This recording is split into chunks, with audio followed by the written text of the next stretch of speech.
Hello dear students, कैसे आप सभी लोग। आप सबका एक बार फिर से ज्ञान गोदावरी ऑनलाइन एजुकेशन सेंटर पर बहुत बहुत स्वागत है। तो मेरे लेखपाल के मित्रों, आपकी तैयारी कैसी चल रही? बढ़िया चल रही है ना? तो चूंकि आपको पता है कि अब तो वैकेंसीज आएंगी ही। अब आप तक ने आपने बहुत सुन लिया कि आएगी, लेकिन अब सरकार वैकेंसी लेके आएगी, क्योंकि उसके पास अब कोई रास्ता भी तो नहीं है, चुनाव भी तो लगा भाई, और ये आपका सौभाग्य भी है कि आपको ये मौका मिलेगा। तो आप अपनी तैयारी को धार दे रहिए और हम आपके साथ बने हुए, साथ ही हमारा चैनल आपके साथ लगातार काम कर रहा है। आप हमसे जुड़े रहिए, विश्वास के साथ अपने काम को करिए। तो हम लोग अपने इस क्लास के अंतर्गत क्या कर रहे थे भाई? प्रैक्टिस कर रहे थे, और ये जो आपके क्वेश्चंस थे वो सब आपके एग्जाम में आए हुए थे। हमने पिछली क्लास के अंदर आपको क्वेश्चन यहाँ पे जहां तक कराया था उसी के जस्ट आगे चलेंगे। हम लोगों ने पिछली क्लास में क्वेश्चन नंबर 9 तक अपना कंप्लीट कर लिया था, और आज वहीं से आगे अपनी क्लास को हम लोग कंटिन्यू करेंगे भाई, ठीक है? तो आप सब बिल्कुल रेडी हैं? चलिए फटाफट इन क्वेश्चन को हम लोग डिस्कस करते हैं और देखा जाता है कि आज हमें कैसे क्वेश्चंस को सॉल्व करना है। अगर मैं आपसे बात करता हूं इन सारे क्वेश्चन के लिए, तो फ्रेंड्स आज क्वेश्चन नंबर 10 देखो। अब पहले एक बार थोड़ा सॉल्व कर लो, फिर बहुत ही स्पीड की बैच लेकर के हम आपके लिए आएंगे कि वास्तव में आप स्पीड तेजी से कैसे मेंटेन करेंगे।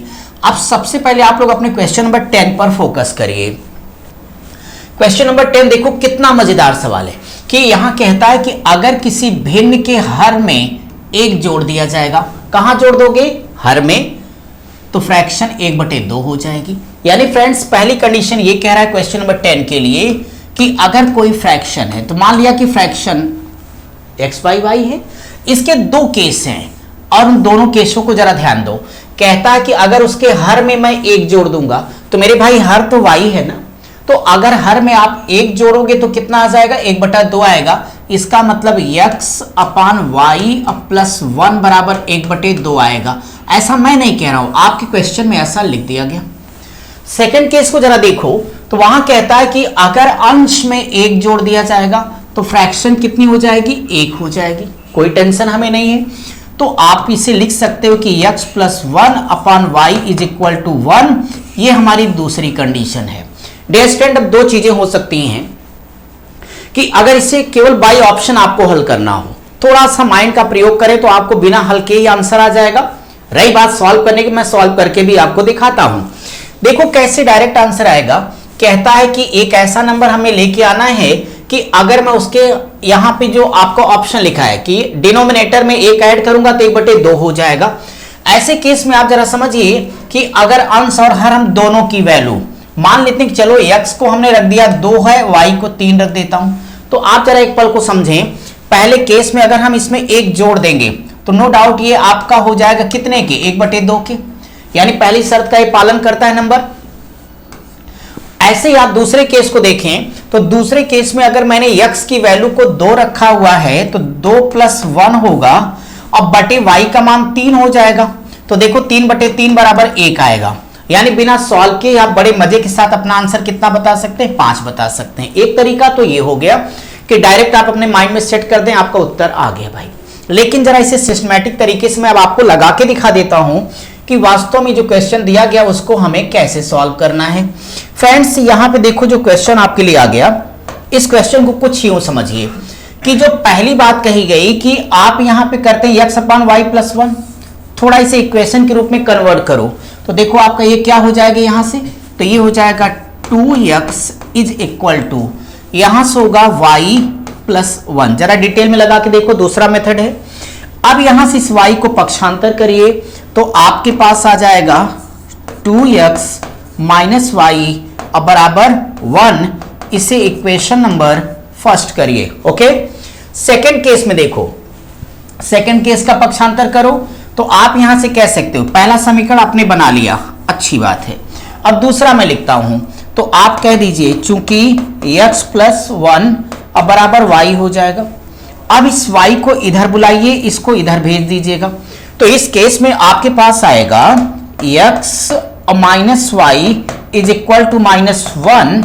ये हमारा इक्वेशन नंबर 2 हो जाएगा। अब अगर ये इक्वेशन नंबर 2 हो गया तो आपको सिर्फ एक काम करना होगा, समीकरण 1 में से समीकरण 2 को सबट्रैक्ट कर दो, घटा दो।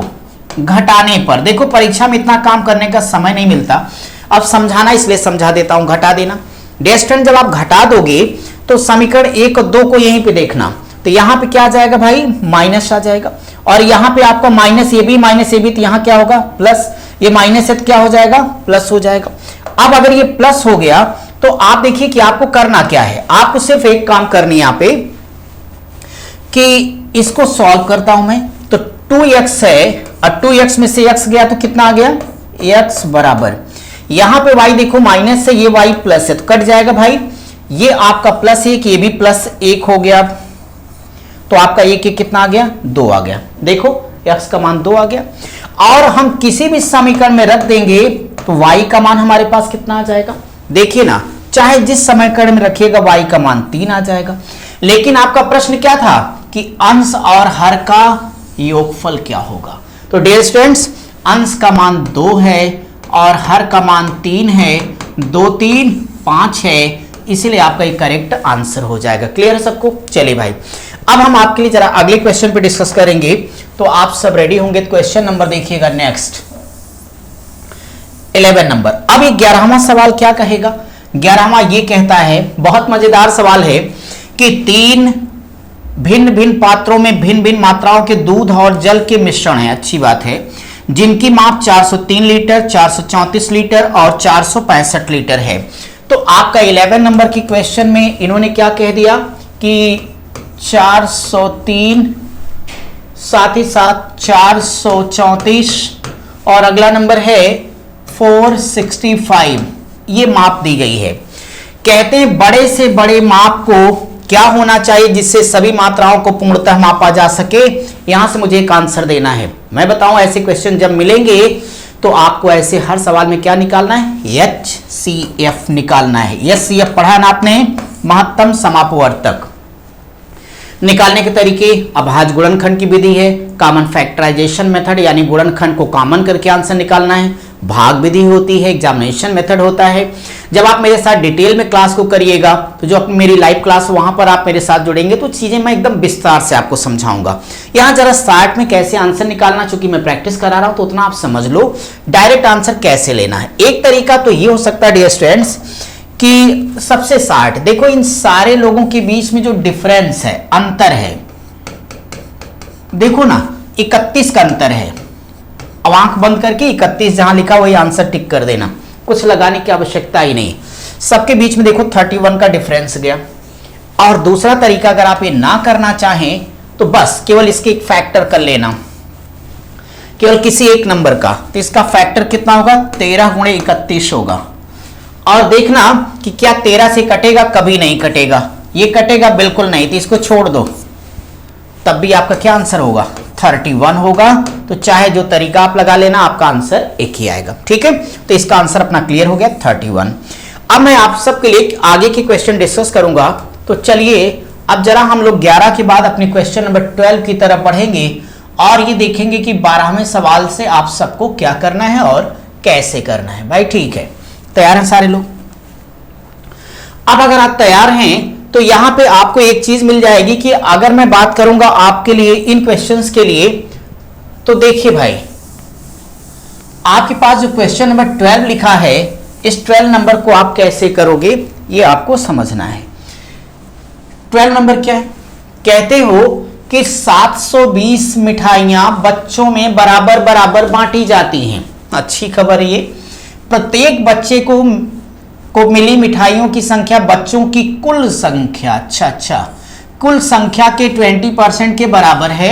सवाल है कि प्रत्येक बच्चे को कितनी मिठाई मिलेगी। डियर स्टूडेंट्स, अगर मैं आपको समझाने के लिए आपके क्वेश्चन नंबर 12 के बारे में बात करता हूं और ये मान लेता हूं कि जो बच्चे हैं, अगर मैं बच्चों को x रख देता हूं तो इसलिए प्रत्येक बच्चे को प्राप्त मिठाई बराबर, तो इसलिए प्रत्येक बच्चे को प्राप्त मिठाई बराबर। सवाल में क्या लिखा है कि जितने बच्चे होंगे प्रत्येक बच्चे को मिली मिठाइयों की संख्या बच्चों की कुल संख्या के 20%, तो बच्चों की कुल संख्या कितना है, x का 20% कितना होगा बोलो जरा, तो 20 25 100 यानी x बटे क्या होगा 5 हो जाएगा। और सवाल है कि प्रत्येक बच्चे को कितनी मिठाइयां मिली, यानी यही हम सबको फाइंड करना है। आप बस अब रेडी होंगे, आप क्या करिएगा कि x दे दो, आंसर ले लो भाई। कैसे लोगे आप मुझे बताइए कि बच्चे कितने हैं, x, हर बच्चे को मिठाई कितनी आपने दी, x बटे 5 दे दिया। तो आपके पास टोटल मिठाइयां कितनी लेके आए थे, 720 लेके आए थे। अच्छी बात है। अब इस 5 का इधर मल्टीप्लाई करोगे, बोलो यस और नो, और x गुणे x करोगे तो क्या आ जाएगा भाई, x स्क्वायर बराबर डेज स्टूडेंट ये आपका हो जाएगा 0, 5 दूनी 10 और 5 सत्ते 35, 1 36। मुझे बताइए कि x स्क्वायर बराबर 36 होगा तो नो डाउट x बराबर 3600 का वर्गमूल कितना हो जाएगा, 60 हो जाएगा। इसका मतलब बच्चे कितने थे, 60। क्या ये आपका आंसर है, बिल्कुल नहीं। आपका आंसर तो यहां से निकल के आएगा, तो आप कर दीजिएगा 60 और बटे 5। तो इसको जब आप कैंसिल आउट करोगे तो आपके पास आएगा 5 से 12 कट जाएगा, यानी 12 आपका एक करेक्ट आंसर हो जाएगा 12। ठीक है, चलिए क्वेश्चन नंबर 13 के लिए आप सब रेडी रहिए और देखिए कि 13 नंबर के क्वेश्चन में आपको क्या करना है। तो अगर मैं 13वें क्वेश्चन के बारे में बात करूंगा फ्रेंड्स, तो एक बात याद रखिएगा बस, और वो बात ये है कि कहते हो कि वह छोटी से छोटी संख्या, तो अगर वह छोटी से छोटी संख्या जिसको 512 से गुणा करने पर प्राप्त गुणनफल क्या होगा, एक पूर्ण घन होगा, तो संख्या क्या होगी। तो मजाक कर रहे भाई साहब लेखपाल की परीक्षा में, बोलो कैसे। अरे भाई सबको पता है कि 8 का क्यूब कर दो 512 होगा, तो क्या लगाना क्या समझाना, सीधे सीधे अपना आंसर बता देना, कितना आएगा, 8 आएगा। क्लियर है सवाल। चलिए क्वेश्चन नंबर 14। क्वेश्चन नंबर 14 अगर मैं इस 14 नंबर सवाल पे आपसे डिस्कस करूंगा डियर स्टूडेंट्स, तो आपको एक बात याद रखनी पड़ेगी। कहता है 36 व्यक्ति किसी काम को 18 दिनों में कर सकते हैं। हम लोग 3 मेथड समझेंगे, आज एक तरीका समझते हैं, तेजी से आगे बढ़ना है ना, इसलिए 27 व्यक्ति उसी काम को कितने दिन में करेंगे। आपको एरो वगैरह लगा के समझने की आवश्यकता नहीं है, जब हम डिटेल क्लास कराएंगे सारी बात समझाएंगे, लेकिन आज जरा यहाँ शॉर्टकट तरीका हम लोग कर लेते हैं कि कैसे ऐसे सवालों को हमें कर देना चाहिए। बस 36 व्यक्ति लिखा ना, ठीक है, तो 36 व्यक्ति कितने दिन में, 18 दिन में। सवाल क्या पूछते हो कि 27 व्यक्ति उसको करेंगे कितने दिनों में, ये आपका क्वेश्चन है। अब देखिए अगर ये आपका क्वेश्चन है ना मेरे भाई, तो आप एक काम करो, यहां से काटो, तो ये आपका होगा 9 त्रिक 27 और 9 दूनी कितना होगा, 18। 3 से काट दो तो 12 बार जाएगा, और 12 गुणे 2 बराबर कितना आएगा, 24, यानी आपका यही करेक्ट आंसर हो जाएगा। क्लियर है, तो ये आपका हो गया क्वेश्चन। अब जरा मैं आपके लिए अगले क्वेश्चन की तरफ बढ़ूंगा। तो अगर मैं अगले क्वेश्चन के बारे में बात करता हूं तो देखिए आपका क्या हो जाएगा भाई। अब क्वेश्चन नंबर 15 से हमारी क्लास अब आगे बढ़ेगी। क्वेश्चन नंबर 15 बहुत ही प्यारा सा सवाल है और ये सिंपल इंटरेस्ट का क्वेश्चन है, तो जब हम लोग करेंगे तो आप देखिएगा क्या होगा। 15 नंबर ये कह रहा है कि एक धनराशि साधारण ब्याज, कौन सा ब्याज है, साधारण ब्याज पर है, 2 वर्षों के लिए किसी निश्चित दर पर दी जाती है। बड़ी अच्छी बात है। अगर इसे 3%, ये क्या लिखा पढ़ के बताओ, तो आप कहोगे उच्चतर कर दिया जाए तो 300 रुपए अधिक प्राप्त होते हैं। डियर स्टूडेंट ऐसे सवालों को 2 सेकंड में लगा दो। साधारण ब्याज हर साल बराबर लगता है ना, पढ़ा है आपने, तो अगर हर साल बराबर लगेगा तो यहां से देखिए ना कि 1 साल का 3% है, 2 साल का 6% होगा, तो डायरेक्टली आप लोग यहां से कर देना कि चूंकि 6% बराबर, आप देखिए कि आपको टोटल कितने अधिक प्राप्त हुए, 300, कितने साल में, 2 साल में, तो सीधे बराबर 300 लिख दीजिएगा।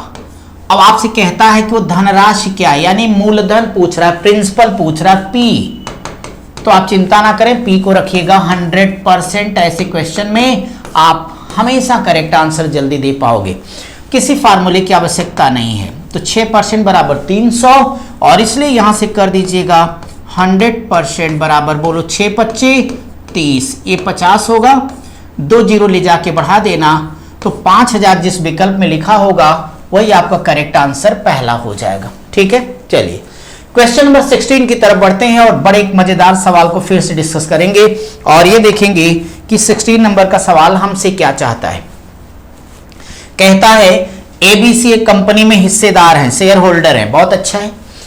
यदि एक वर्ष में ए को लाभ का 1/3 भाग, बी को 1/4 भाग, सी को कितने मिले 5,000 रुपए, तो सवाल है कि ए का लाभ रुपए में कितना होगा। बहुत अच्छा है।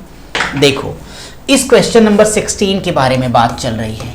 यहां पे लाभ की बात आई तो एक पर्सन ए है जिसको कंपनी के कुल लाभ, कोई पता है ना, पार्टनरशिप साझेदारी का सवाल है। आपको डिटेल में क्लास में सारा अवेलेबल, आप मेरे साथ वहां पे पढ़िए। तो आपको यह पता है कि यहां से 1/3 भाग इनको मिल गया। रही बात बी की, तो बी ने क्या किया भाई 1/4 भाग ले लिया, और सी ने सीधे सीधे कहा नहीं नहीं ये अटा बटा नहीं, हमें पूरा दे दो पैसा। ये 5,000 रुपए लेके चला गया। हमसे ये कहा गया कि भाई सब कुछ तो बहुत बढ़िया है, इस ए ने कितना रुपया लिए, ये प्रश्न है। अब देखिए कि इस क्वेश्चन को कैसे हमें सॉल्व करना है। डियर स्टूडेंट, आप सबको मालूम है कि पार्टनरशिप या साझेदारी के इस क्वेश्चन को सॉल्व करने के लिए हमें ए और बी का फ्रैक्शन पता है, सी का कैश पता है। हम आप एक काम करते हैं कि किसी भी प्रकार से सी का फ्रैक्शन निकाल लें तो वह फ्रैक्शन बराबर 5,000 के, इसलिए 1/3 बराबर सीधे मेरा आंसर आएगा। अब देखिए कि हमें क्या करना चाहिए।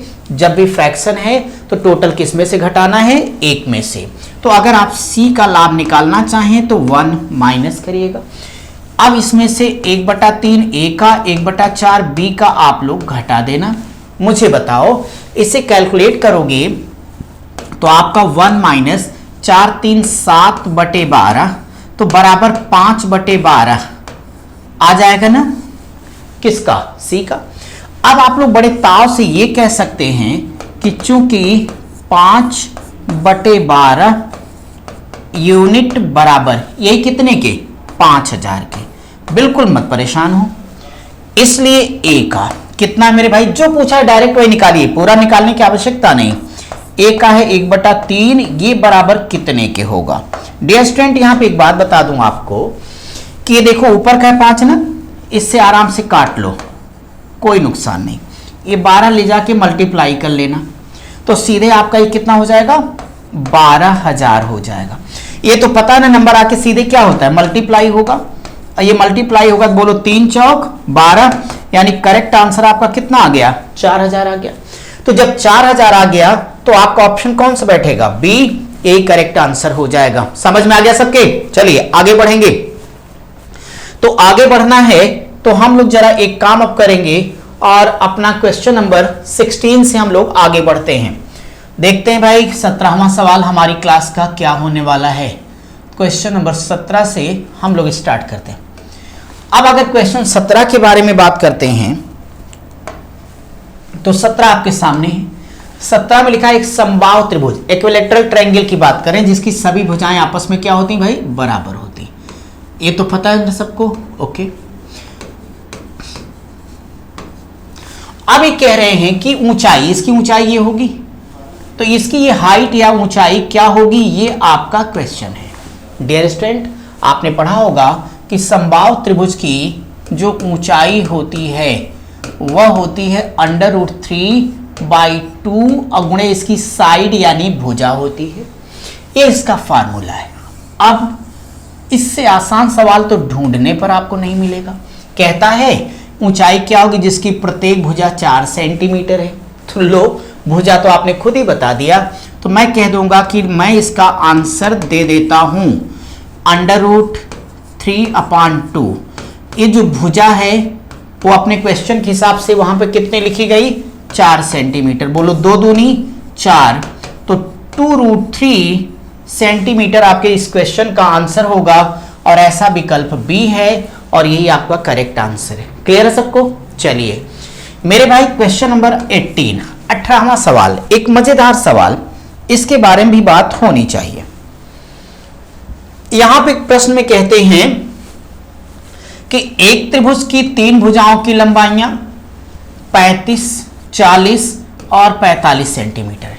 इसका क्षेत्रफल अप्रॉक्सीमेट यानी लगभग कितना होगा।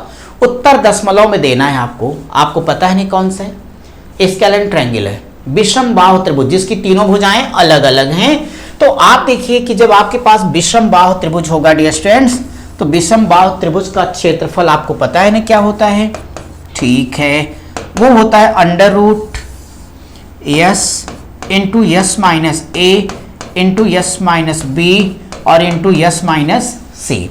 आपने पढ़ा है कि जहां यस ये होता है सेमी पेरीमीटर, अर्ध परिमाप, तो यस बराबर होता है ए प्लस बी प्लस सी बटे 2। अब देखो यहां से हमारे पास एक नंबर 35 है और दूसरा कितना है 40 और तीसरा है 45 बटे 2। जरा इसे जोड़ो आप, तो आपको ये कितना मिल जाएगा, आपका ये हो जाएगा कुल 120 होगा, है ना भाई, क्योंकि 45 85 5 90 9 3 12 120, 120 बटे 2 बराबर कितने आ जाएंगे 60 आ जाएंगे। ये किसका मान हो गया, यस का मान हो गया। अब यस का मान 60 हो गया तो बाकी हम सिंप्लीफाई कर दे, मेरा आंसर आ जाएगा। इसलिए जब इसका एरिया हम निकालेंगे तो बराबर, अब देखो ये हो जाएगा हमारे लिए यस, तो यहां लिखिएगा 60, फिर ब्रैकेट में 60 माइनस ए का मान 35, दूसरे में 60 माइनस बी का मान 40 और तीसरे में 60 माइनस हो जाएगा 45 के। अगर हम इसे थोड़ा और सिंप्लीफाई करेंगे तो आपको पता हो जाएगा कि यहां से ये आएगा 60 गुणे, देखो मेरे भाई यहां से कितना बच जाएगा, 60 में से 35 जाएगा तो हमारा 25 आ जाएगा गुणे, फिर अगर हम गौर करें यहां से तो 20 आ जाएगा और ये हमारा कितना हो जाएगा भाई 15 हो जाएगा। अब थोड़ी सी आप आगे बढ़िए और आगे बढ़ेंगे तो देखिए आपको करना क्या है, बस थोड़ी मेरे साथ डिस्कस करना और कुछ नहीं करना मेरे भाई। मैं इसको जरा यहां से आपको समझा देता हूं। तो आपको एक बात समझनी चाहिए कि अब इसका हमें फैक्टर कर लेना है। जब इसका फैक्टर करूंगा तो ये 60 है, तो 60 को आप क्या कर सकते हो भाई, 15 चौक 60 हो जाएगा, तो यानी 4 गुणे 15 चौक 60 कर देता हूं, 25 है तो इसको कर देता हूं 5 गुणे 5 और नेक्स्ट 20 है तो इसको लिख देता हूं 4 25 20, 15 है तो 3 गुणे 5 15, क्योंकि आपने वर्गमूल में पढ़ा है कि हर पेयर में से हमें सिंगल को लेना होता है। तो डियर स्टूडेंट यहां से आप गौर करिए कि आपके पास जो अंदर आ जाएगा, अब यहां से इतना समझना है आपको कि मेरे भाई यहां से 4 है एक और एक 4 ये है, तो बाहर हमारे पास एक 4 निकल के आ जाएगा, तो बाहर एक 4 हम ले लेते हैं, क्या दिक्कत हमें है। तो यहां से हमने लिख लिया बराबर एक 4 बाहर हो गया हमारा।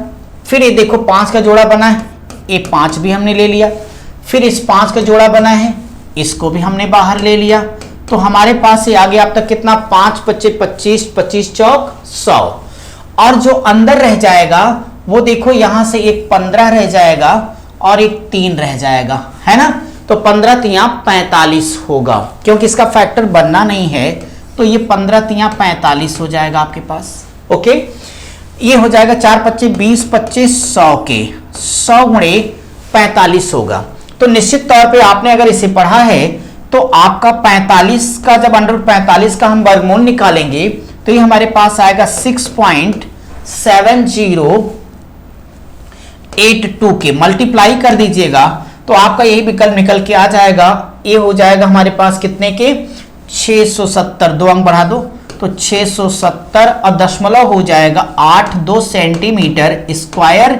यही हमारे क्वेश्चन का आंसर होगा। थोड़ा सा इसमें कैलकुलेशन था, लेकिन वर्गमूल घनमूल में सारी बातें मैं आपको डिटेल में करा रहा हूं और कराया भी है, तो आप चाहें तो विस्तार में पढ़ना है तो उस क्लास को ज्वाइन कीजिए और सारी बातें अपने बहुत डिटेल में समझा रखें। ठीक है, चलिए मैं अब आपके लिए नेक्स्ट क्वेश्चन के बारे में बात करूंगा और ये देखिएगा कि क्वेश्चन नंबर 19 जैसे सवाल को आपको डिस्कस करना चाहिए कि भाई 19वें सवाल में आप कैसे करोगे मेरे साथ।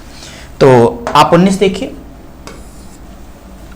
19 नंबर का प्रश्न कहता है कि रघु ने 1200 किलोमीटर की यात्रा हवाई जहाज से तय की, जो उसकी कुल यात्रा का 2/5 भाग है। हवाई जहाज से, अच्छी बात है।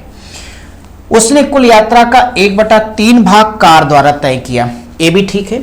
शेष यात्रा वो ट्रेन से या रेलगाड़ी द्वारा तय करता है, तो सवाल यही कि रेलगाड़ी के द्वारा तय की गई कुल दूरी कितनी हो जाएगी, यह हमारा क्वेश्चन है।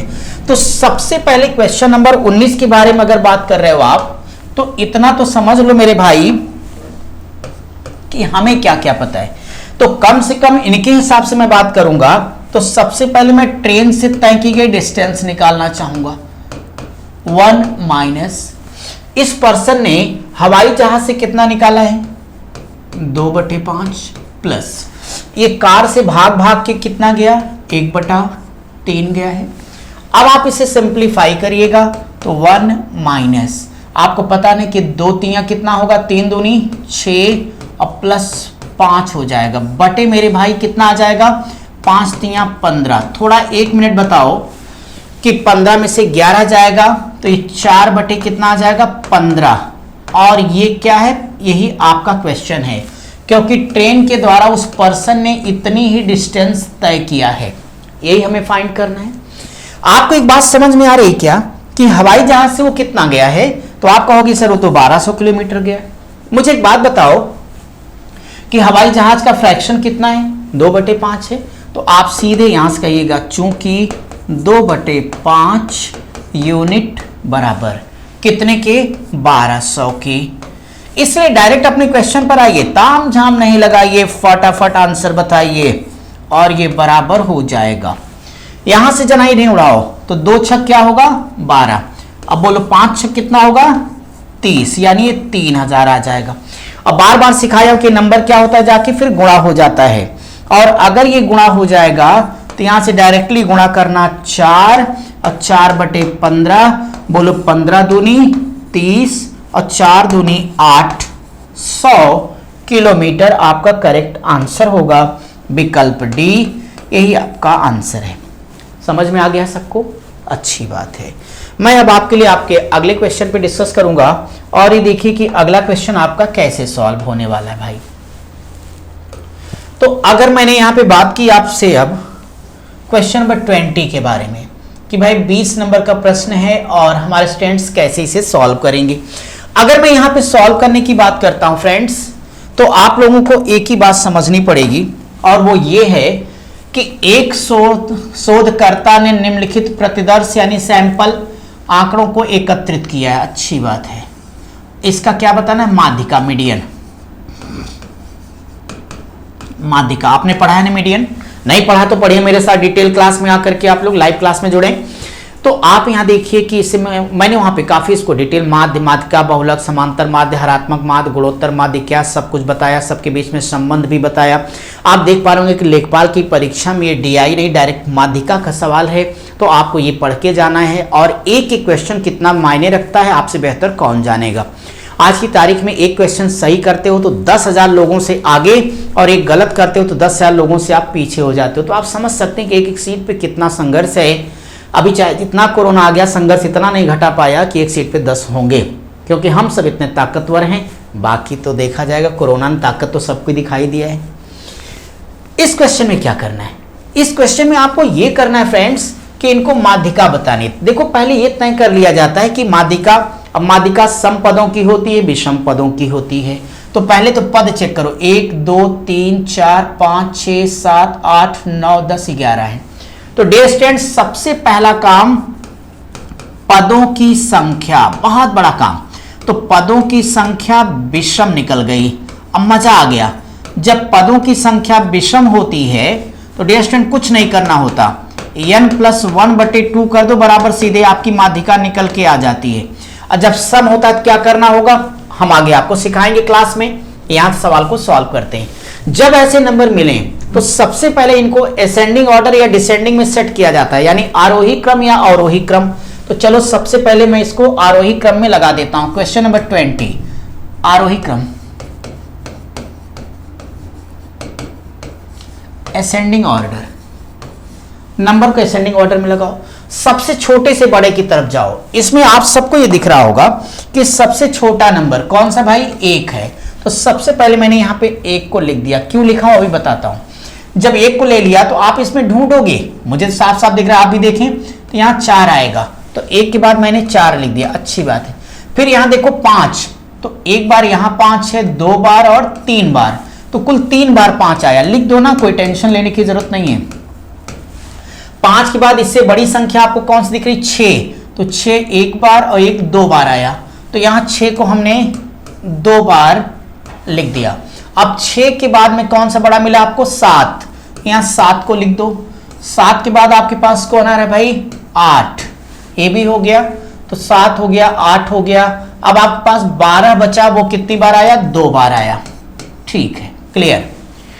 इसलिए माध्यिका बराबर, अब आप चिंता ना करें, माध्यिका बराबर n + 1/2, यहां पे n बराबर, कुल पदों को गिनना कैसे पता है ना? 1 2 और 2 3 5, 5 2 कितने होंगे? 7 8 9 10 11, पदों की संख्या 11 हो गई। तो माध्यिका के लिए आपका क्या कॉन्सेप्ट है? माध्यिका के लिए बस इतना सा ही कॉन्सेप्ट है कि इसलिए md, इसे 60 में md या फिर me लिखा रहेगा, तो घबराने की आवश्यकता नहीं है, दोनों एक ही बात है। बराबर n का मान 11 + 1/2, 11 1 12, 12/2, 2 6 12, तो बराबर आएगा 6वां पद। 6 नहीं कि ये आप कह दो 6 हमारा उत्तर हो गया, नहीं नहीं नहीं, बिल्कुल नहीं, 6वां पद आपको लेना है। अब यहां से ढूंढो 6वां पद कौन सा आएगा? 1 2 3 4 5 6, डंके की चोट पर 6वां पद भी संजोग है, ये नहीं कि जितना पद निकला वही आंसर होगा। यहां 6वां पद यानी 6 है, सो जिस ऑप्शन में 6 लिखा हुआ है वही मेरा करेक्ट आंसर होगा। ये बात समझ में आ गई आपके? अच्छी बात है। अब जरा इस क्वेश्चन से मिलिए 21 नंबर का सवाल। डियर स्टूडेंट देखो, अगर हम 3 4 5 करें और 3 4 5 को अगर हम लेके हल करते हैं और इसकी एक भुजा को हम 3x कर दें, एक को 4x कर दें, तो नो डाउट ये 5x होगी और ये हो जाएगा राइट एंगल ट्रायंगल यानी समकोण त्रिभुज। कैसे? अरे भाई 3 त्रिके 9 और 4 चौक 16, इन दोनों का जो वर्ग है 5 5 25, इसके वर्ग के बराबर हो जाएगा, यानी यह एक समकोण त्रिभुज है। और अगर ये समकोण त्रिभुज है तो समकोण त्रिभुज को ज्ञात करने का फार्मूला क्या होता है?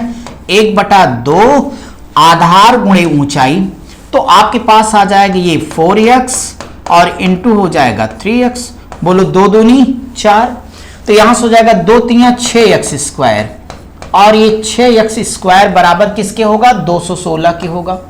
तो अगर ये 216 होगा तो यहां से 6 से काट दो आप, तो आप कहोगे 6 त्रिक 18 और 6 6 36, x² बराबर 36 होगा, तो बोलो x बराबर कितना आएगा? 6 आ जाएगा। अब क्या पूछा गया ये तो बताइए, तो आप कहोगे अब हमसे जो पूछा गया वो ये कि इसका परिमाप कितना होगा, तो हमें बताओ कि परिमाप क्या होता है? तीनों भुजाओं का योग होता है फ्रेंड्स। तीनों भुजाएं कितनी हैं? 3x प्लस बोलो 4x प्लस 5x, जोड़ दो, फार्मूला याद रखने की आवश्यकता नहीं। 4 3 7 5 12x, 12, और x का मान आपने मेहनत करके कितना निकाला है? 6, तो बोलिए 12 छक 72 सेंटीमीटर, ये आपका करेक्ट आंसर है और ऐसा विकल्प डी दिया गया। ठीक है, तो आपका ये क्वेश्चन भी सॉल्व हो गया। अब हम आपके लिए आगे बढ़ेंगे, तो चलिए आगे बढ़ना जरूरी है, और अब मैं आपके लिए क्वेश्चन नंबर कौन सा करूंगा भाई? 22। चलिए 22 से शुरुआत करते हैं हम लोग। Question number 22। अगर इस 22वें सवाल के बारे में बात करूं तो 22 नंबर देखो, बड़ा मजेदार सवाल। ये कहता है कि दो संख्याओं का एलसीएम 520 है और उनका एचसीएफ 4 है। अगर एक संख्या 52 तो दूसरी क्या होगी? डियर स्टूडेंट, आपने पढ़ा है कि जब भी ऐसा कोई प्रश्न आएगा तो आपका फॉर्मूला होता है पहली संख्या गुणे दूसरी संख्या बराबर मश और गुणे लस, बोलो होता है ना। अब अगर आप इस कॉन्सेप्ट को यूज करें तो यहां से आपको दिखेगा कि एक संख्या 52 बताई गई, दूसरी संख्या नहीं पता है, कोई बात नहीं, बराबर इसका एचसीएफ देखो 4 लिखा गया और इसका एलसीएम 520 है। मजा आ गया ना, बहुत आसान सा प्रश्न है। अब अगर ये आसान है तो मेरे भाई 52 से 52 निकल गया और इसलिए क्वेश्चन मार्क बराबर बोलो 4 दहा में 40 आपका करेक्ट आंसर हो गया दूसरी संख्या। ओके, ये देखो फिर एक सवाल आ गया। यानी आपने देखा कि 25 सवाल में स्टैटिस्टिक्स यानी सांख्यिकी के 2 सवाल आए, और अब की बार कहता है कि आंकड़ों का समूह सबसे अधिक बारंबार आने वाला मान। याद रहे कि इसे कहते हैं बहुलक यानी मॉड, या इसकी दूसरी हिंदी होती है भूइष्ठक। अगर ऐसा भी कुछ लिखा आएगा तो घबराइएगा मत, हम आपको सांख्यिकी जब पढ़ा रहे होंगे तो सारी चीजें अच्छे से समझाएंगे। देखो ये जो बहुलक होता है, मॉड होता है, जैसे आप यहाँ पे नॉर्मल बात कर लीजिए कि जब आप किसी दुकान में जाते हैं, जैसे हमें जूता लेना है, चप्पल लेना है, तो क्या आप उस दुकान वाले को पहले से ऑर्डर दिए होते हैं क्या कि मैं आऊँगा 8 नंबर का जूता रखना, मेरा साइज कंपनी से बनवा लेना? नहीं नहीं, आप वहाँ जाते हो, पूछता भैया साहब आपको क्या नंबर लगता है, 6 नंबर 7 नंबर, वो झट से दिखाता, आप पहनते साइज का हो जाता, चले जाते हो। यही देखो शर्ट की जो कॉलर बनी है एवरेज, तो कहा जाता है कि वास्तव में बहुलक का मतलब था फैशन, फैशन का मतलब चलन। आप देखिए जैसे कभी गजनी मूवी आ गई, मान लिया उसमें हीरो ने कोई एक स्टाइल लिया, सड़क पे आप देखोगे बहुत सारे गजनी टहलने लगे। कभी आ गया तेरे नाम, तो पता चला सड़क पे सारे तेरे नाम वाले घूम रहे भाई साहब। यही क्या है? बहुलक है। इसे कहते हैं बहुलक यानी फैशन यानी रिवाज, अर्थात जिसका चलन सबसे ज्यादा हो वो बहुलक कहलाता है। ठीक है फ्रेंड्स, इतना ही।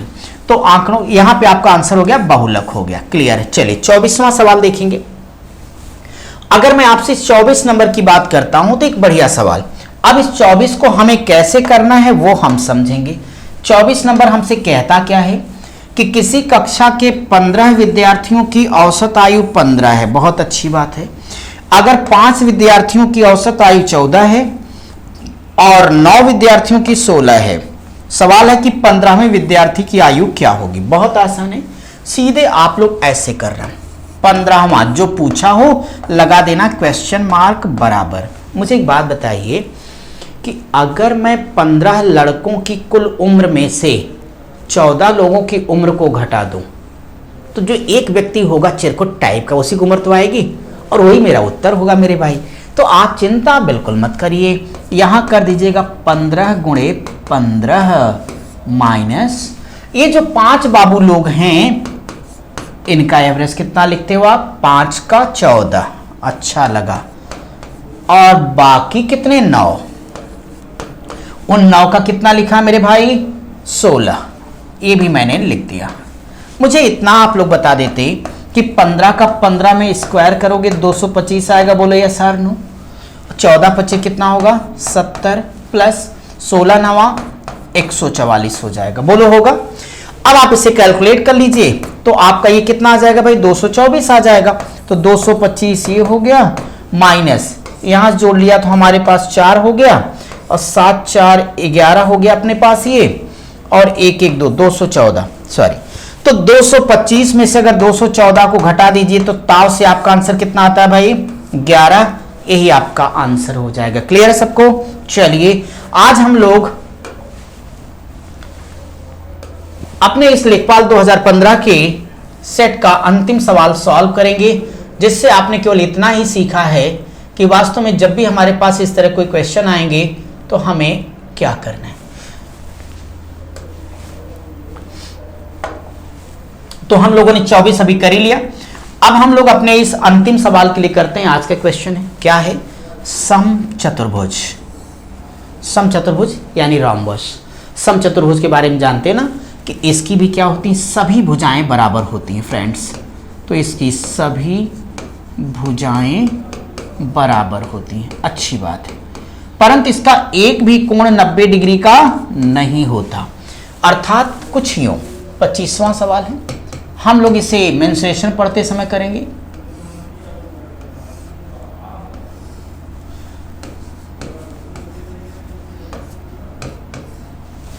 पहली बात तो ये कि इसकी जितनी साइड है ये सारी की सारी आपस में इक्वल होंगी, अच्छी बात है। ये इसका डायगोनल होगा डियर स्टूडेंट्स, विकर्ण।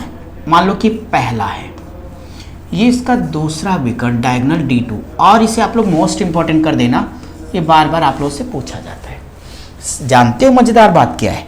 मजेदार बात ये है ना कि एक तो इनका सभी भुजाएं आपस में इक्वल हो गई, इनका एक भी एंगल 90 डिग्री का नहीं होता, लेकिन इनके दोनों विकर्ण एक दूसरे को 90 डिग्री पर काटते हैं और इसी नाते सवाल बार बार पूछा जाता है।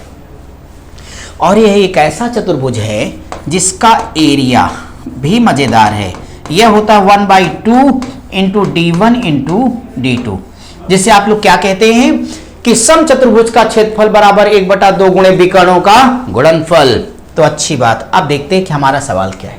हमारा क्वेश्चन ये है कि उसका एरिया 500 सेंटीमीटर स्क्वायर है।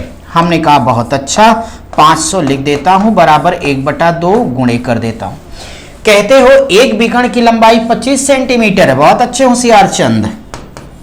तो क्या पूछोगे दूसरे विकर्ण की लंबाई? वो तो हम आपको मजे से बता देंगे भाई। कैसे बता देंगे वो जरा देखिए। अब बताइए, आप चाहें तो इनको यहीं से कह दिए 25 दूनी 50, बोलो होगा ना? तो 25 दूनी 50 हो गया, इसलिए D2 बराबर। अब जब मैं D2 बराबर की बात करूंगा तो आपको पता हो जाए कि ये नंबर जाके इससे मल्टीप्लाई हो जाना है।